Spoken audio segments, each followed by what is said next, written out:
Shabbat Shalom. I was so fortunate to spend a few days this past week learning with over 50 rabbis from all over the country, really all over the world, and who are serving different types of communities and different roles as rabbis at different stages of their career.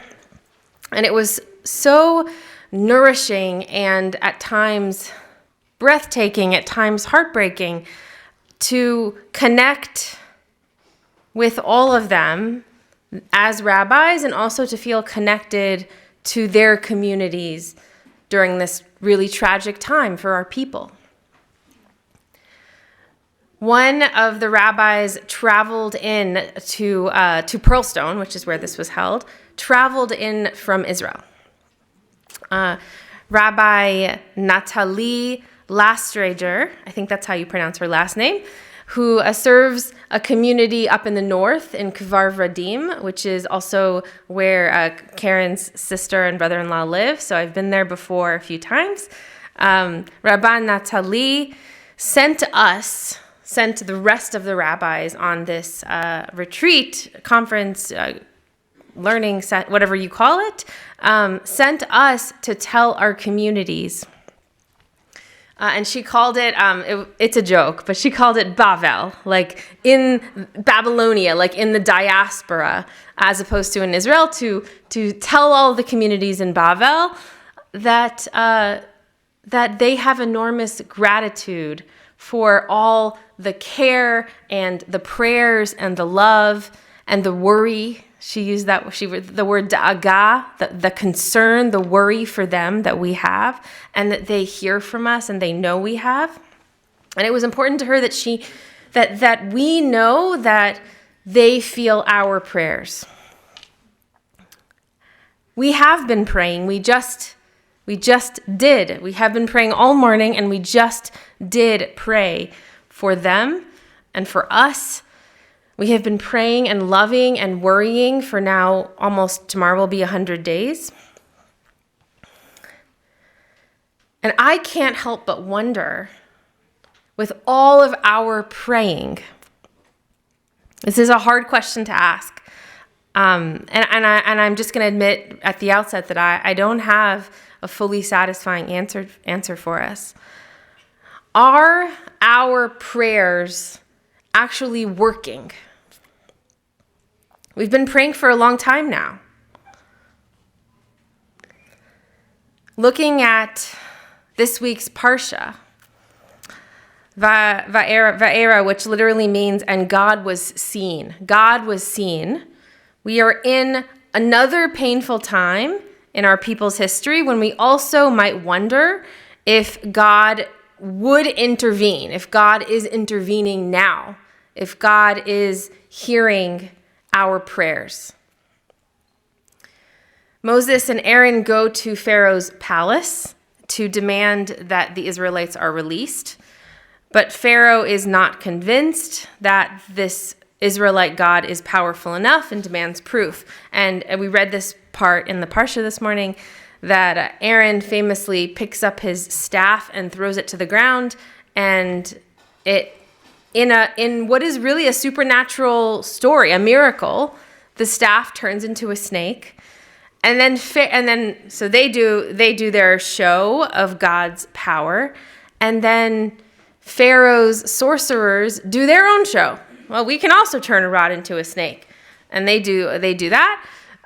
Aaron's the Israelite magic trick swallows up the Egyptian snake. It's still not enough. So that there is some kind of a win there, but it's still not enough. God is not seen as being powerful enough yet in this moment to free the Israelites. So God is not seen yet enough. There's more to the story, of course. In times of crisis, like now, we pray for miracles and we cling to our tradition more than usual. That's normal. For nearly 100 days, we have been praying for the state of Israel. We've been praying for the hostages, for the soldiers, for the wounded, for peace. We've been trying so hard to help, to heal some of the pain, to comfort some of our great loss as a people. Yet we're still missing 136 hostages. When I think of those hostages, and I think of all the Israelis who still live in fear, and I think of all of us who still live in fear, I find myself calling on a particular face of God, a particular God. And it's the God of Exodus. It's the God we just read about. There are a lot of different versions of our one God. The God of Exodus is one who performs miracles. The God of Exodus is the one who intimidates our enemies, intimidates Pharaoh to try to protect us, to try to save us. And I find myself calling on the God of the plagues, which is not a natural position for me to find myself longing for that kind of violence and protection, really, the protection piece more so. A God of action and a God who produces results. That's the God I pray for. What I pray to when I say all of these prayers that we've focused towards Israel. So a little further along in the Parsha, God promises to really produce results. We read, this is God speaking to Moses. When Pharaoh does not heed you, does not listen to you, I will lay my hand upon Egypt and deliver my ranks. And the word here is the same word for tzava, like a military strength. My people, the Israelites, from the land of Egypt, with great acts of judgment or chastisement or punishment. The Hebrew is bishvatim gdolot, so shofet, like judgment. Gdolim, I'm sorry, bishvatim gdolim. Tamar, I'm sorry, you didn't catch that. Man, that was an easy one. But God, so the Torah is, in the Torah, Moses is asking for God to bring great acts, produce results, do something, show us that you are going to do something and be seen, for God to be seen, to intervene, to rescue us. And then we get the beginning, the first 7 of the plagues are in this parsha. So I won't list them, but turning the water into blood, the frogs, which are definitely not as cute in the Torah as they are in the song that we all know. It's really they're really scary acts and supernatural displays to show God's power. So this God who evokes fear and awe and gets results is the one I find myself approaching today as we're still missing those 136 hostages. Do our prayers work? This is the question I asked a little earlier. Do our prayers work? Are they working? I don't have one answer or a full answer. I did find Torah for us that I hope can offer some comfort and some wisdom on this question of, do our prayers work? And is there, as we approach this God in this Torah, part of the Torah that is so much about awe and fear, is there another way to approach God that might work better for me and might work better for us during this time?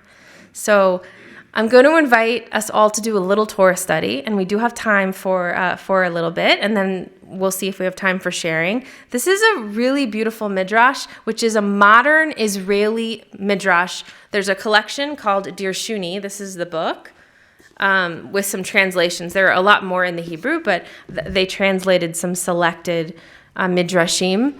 And these are modern Israeli women who've written midrash. So earlier, Rabbi Harris was explaining in a different part of the parsha that filling in the pieces that we don't understand, that aren't literally explained, That's the work of Midrash. So we're going to get to learn from some modern Israeli voices from some women this morning.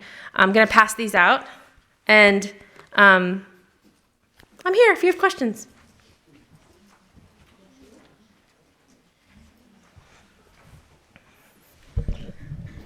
And I think it would be really healing for me, and I hope also healing for the rest of you, if we could get into the Torah study mode for a few minutes and hear that hum of talking to each other. So if you turn to the few people next to you, read this. It wouldn't work so well for me to read it from up here. You have to kind of look at it. So those of you on the live stream, I'll send it to you whenever you want.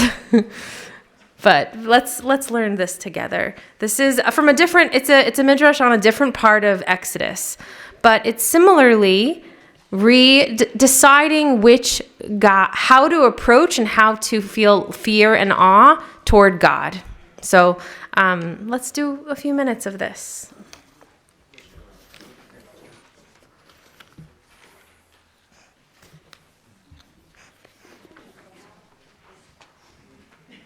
I'm going to leave here so that you'll have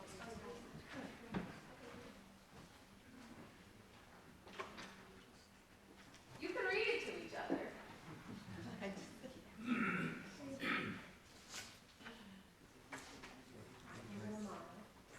Would you like to learn with me about the government? Okay.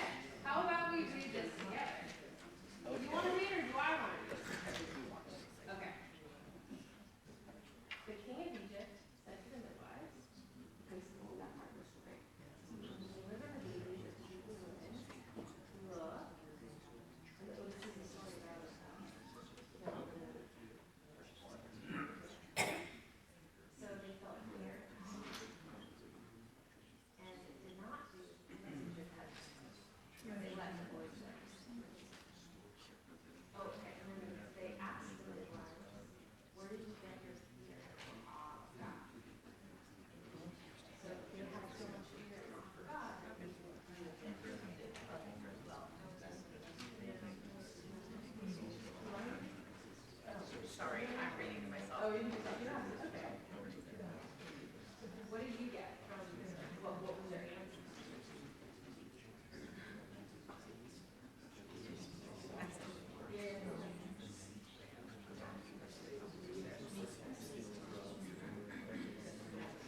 Thank you all for making that beautiful hum of Torah study. And I don't want to cut off any conversations. I hope you continue them. But I want to hear a little bit about what you're thinking. So these are two ways to relate to God through fear and awe, which is when we pray, we have to pray to a vision of God. So when I pray and I think of this fear and awe, thunder and lightning kind of God, and then I hear these midwives and I think, oh, there's another way. But I want to hear from you. So tell me, a little bit of the context of the story is that these are the midwives who were told to kill the Israelite babies, right? God, this is a very painful part of our story, and they don't listen. And they don't listen, and they resist the Pharaoh's command out of their fear and awe for God. But their fear and awe for God is different than the thunder and lightning. So what is theirs like, if you had to describe it in your words? Why do they feel fear and awe of God, such that they would even go against what Pharaoh commanded? Jonathan? Because they see the miracle of birth. They see the miracle of birth. So maybe, and that connects with they don't want to hurt the miracle that they see in front of them. Right? Sure. Yeah. I guess. Tell me more. Tell me your version. Yeah. They see God performing a miracle on a routine basis on the birthing stone, day in and day out. That's where they bear witness. Mm-hmm. That's their role, and they have a special perspective. Yeah. I'm sure I can imagine that it's something very powerful. So their work is miracle work. Kind of they get to see God's miracles every day. So that is their miracle, and maybe they're less worried about Pharaoh or that vision of power because they see those miracles every day. Yeah, someone on this side, yeah. So I think it seems like the phrasing, this God-fearing, is phrasing that we see in Sefer Bereshit when we talk about whether you're safe in a certain place, right? Mm. Are they gonna kill you and take your wife? Mm. And that sort of visits to Egypt and Gaza. And so the question is that sort of moral insistence, that moral clarity that we live the right way.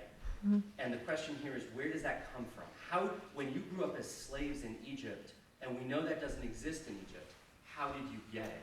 And so they see this is their,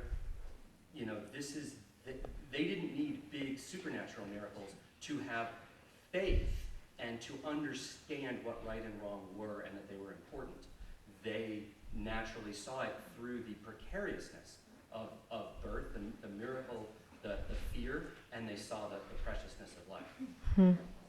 Thank you. I won't try to summarize that. I think that your words do it justice. But again, if you're on the live stream, talk to Michael. Thank you. Yeah, Alan. Well, the midwives are showing us that in your life you should be able to find miracles. You don't need to go stand at a mountain and see lightning and thunder. That a farmer can plant his crop. His crop can come up or it may not. His crop comes up. God is great. That's a miracle. A taxi driver can go drive down the street, not get into an accident, and say it's a miracle. That whatever you do, God is there, and you should have fear of God.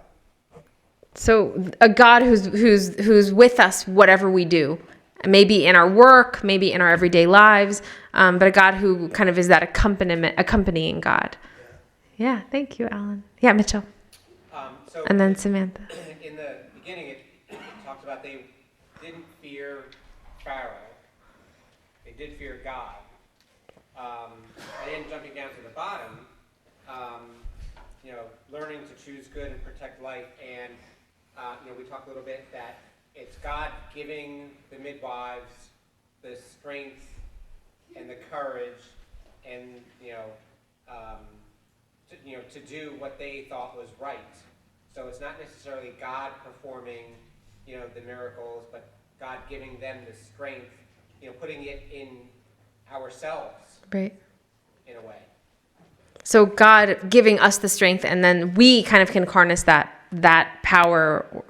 Maybe it doesn't look like thunder and lightning, but that different kind of power of God and God's miracles. Yeah, Samantha. So what struck me, right, was this is in the context of horrible things happening, right? We're slaves, we're being beaten, we're being mistreated, we're being asked to kill our sons. And even in that context, the midwives see the goodness in these babies and these new lives, right? That even when horrible things are happening, there's evidence of good, and that's kind of where God lives. Even when horrible things are happening, there's evidence of good, and that's where God lives. Yeah, beautiful. And maybe and somewhere there's hope in there too, right? That we can find hope in that. Hope and faith. And faith, yes. Oh, either one of you, yeah. Please. Oh. So I read this story that I kind of forget the details of. It's like a Mishnah or Gemara. So rabbis are sages or smart people are arguing about something stupid like how many handbreadths the sukkah. And one person thinks something, but the rest of them disagree. And then he says he keeps saying all this crazy stuff if I'm right, the walls of this house are gonna fall down, and all of that stuff happens. And he's like, how can I not be right? And then the sages say, "Lo v'shamayim," and that's what's in that it's not in the heavens. I feel like the midwife, it's up to us. God can give us the law, but then we have to kind of interpret it in our own way. And it's not really about God anymore. So they have fear of God, but I feel like when it says "Lo v'shamayim," it's they're kind of getting this from themselves. They're not getting it from God. They respect God, but they're getting it the desire to do that for themselves. Wow. So that is, I'm super impressed, first of all, because you remembered and you brought another rabbinic teaching about this verse, in the last paragraph, the Deuteronomy 30:12. It is not in the heavens, that the Torah is not in the heavens, that we have power in the human realm to do these magical, beautiful things. You said it better in your own words, but really beautiful. That's really amazing. That's the story in the Talmud of the oven of Achnai, the Tanur Shel Achnai is what you were thinking of. Yeah. Awesome. A+. Yes. Yeah, sure. I think there's such a parallel here with the pain. We haven't talked about the pain and suffering. And so that I think it's overlooked in terms of the pain. I think is the corollary to the hunger and all these things. So, you have days and sometimes multiple days of pain that would never seem to end, and yet it does, and the good and the life exists. That's beautiful. So remembering that part of using this metaphor of this childbirth moment as a miraculous moment is acknowledging that there's pain, that there's physical pain, and part of being human. This is my drush on what you said. Part of being human is also that pain, and so that helps us too because we feel pain now. Yeah. Oh, was Kristen first and then Sarah? Connecting to Anna and to the childbirth, coming back to your question of like, what is the image of God? What I love about this is it confirmed what my image was, which was not this powerful being in the sky who I'm praying to do something, but prayers for each individual human, the hostages themselves, to find something within them to hang on, but also the people who are in charge of them. That there might be someone in there who finds something in themselves that they connect to a goodness in the universe, to a good God in the universe, and somehow make a difference. Because I don't think there's a big superpower that's going to do something. But I love that that's exactly what this is saying, that from within nature, from within people, that's where God lives. And it's interesting about childbirth that, natural childbirth, as these midwives would have observed, it's not the same as like pain after a surgery. It's an active process where the woman has to find power from within, but also the baby is doing things from within to get the contractions to happen, to move itself down, to get things to, like, it's all within, and that's what they are witnessing as much more powerful than thunder and lightning. Wow. Thank you so much. So I'm going to go backwards. So first, that in childbirth, there's an internal kind of a strength. Again, Kristen said it better. So if you want to hear it, listen from the live stream, listen to her. But there's this internal kind of strength and process, and with the baby that's being born. And actually, in our group over here on this on the right side, I was with Craig and Melanie. We also talked about the internal versus the external. So thank you to the two of you for learning with me. And first part of what you said, I also really loved, which is that some of this is about relationships between people. So we're praying for particular people. We're praying for the hostages. We're praying for their families. Maybe we're praying for the people who are doing terrible things to hope that they'll change. So that kind of person-to-person prayer, as opposed to a prayer to a God who's going to intervene and perform miracles, and the lightning and the thunder kind of a God, which is the other version in this midrash. So, yeah, thank you. Sarah? I agree with what everyone said, and I particularly was looking at the last paragraph because childbirth is pain, and our fear and awe. It's kind of like the midwives were fearful that, because they had empathy for these mothers, they were fearful that if I take the baby away from this mother and I just saw her go through all of that pain, then God might strike me down, because that's a horrible, immoral thing to do. Wow. So the relationship of what really is happening in the real world is where the fear and the awe comes from, rather than necessarily from God or from an authority figure outside. But you said it better. So I keep talking about this. We're out of time for this part. I just want to offer a few words to kind of close our learning together. And some of this we've already said from all of you, that even though the story in the Torah really focuses on this lightning and thunder kind of God with the magic tricks and the plagues, that in the midrash, the everyday kind of work of life and the everyday work of the midwives in bringing life into the world is more awe-inspiring and more fear-inspiring.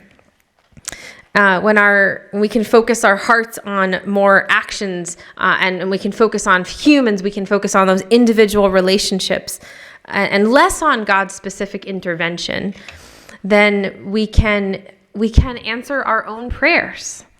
So many of us already know this intuitively and are already doing this work. Some of us are, for example, packing up suitcases to send to Israel, filled with supplies. Some of us are giving money. Some of us are housing and supporting Israeli families locally. Some of us are wearing our Jewish identity more visibly in different ways on our homes or on our bodies, wearing ribbons. I'm wearing a very large blue ribbon of just my shirt today. And if we can shift our mindset to be more like the midwives, so that we can keep saying the prayer for our country, we can keep saying the prayer for the captives and keep doing what we can, then we can keep asking God for help and keep praying, but we don't need to have that doubt or despair of waiting for a specific response. Even if we don't see those magic miracles like the rod or like the plagues, we can focus on the people we're praying for. And so just returning to my original question of, are our prayers actually working? Theology aside, I know for sure that our prayers are working because Rabbi Natalie told me that they heard our prayers in Israel, in her community. And look, I'll take it. If that's what my prayers do, that she and her people hear our prayers, that's enough for me to know that our prayers do work. Thank you all so much for this Torah study this morning, and let's keep praying together. Shabbat Shalom.